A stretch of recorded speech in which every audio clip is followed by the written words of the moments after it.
ஒரு வெயில் நாளில் டிம்மி ஒரு சிறிய முயல் காட்டுக்குள் குதித்தது. டிம்மி கேரட் சேகரிப்பதில் மும்முரமாக இருந்தார். நாள் மிகவும் வெயிலாகவும் வெப்பமாகவும் இருந்தது. இது மிகவும் கடினமானது மற்றும் பணியை எவ்வாறு முடிப்பது என்று அவர் தனக்குத்தானே கூறினார். அவரது தன்னம்பிக்கையின்மை அவரை தனது வேலையை நிறுத்தச் செய்தது. அவர் மிகவும் சோர்வாக உணர்ந்தார் மற்றும் புத்துணர்ச்சி பெற ஒரு சிறிய இடைவெளியை விரும்பினார். அவர் ஒரு ஆற்றின் குறுக்கே வந்து தண்ணீர் குடிக்க முடிவு செய்தார். அவர் கீழே சாய்ந்தபோது அவர் ஆச்சரியத்தில் திகைத்தார்.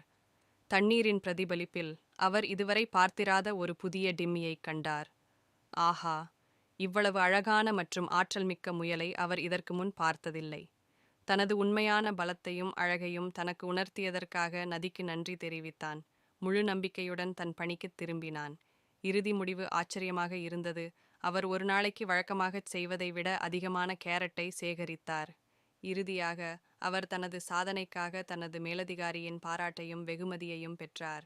கதையின் முடிவு: உன்னை நீயே விரும்பு. உங்கள் மாற்றங்களையும் தடைகளையும் புன்னகையுடனும் நம்பிக்கையுடனும் எதிர்கொள்ளுங்கள். உங்கள் தவறுகளில் இருந்து கற்றுக்கொண்டு முன்னேறுங்கள். வெற்றி உங்களை தேடி வரும்.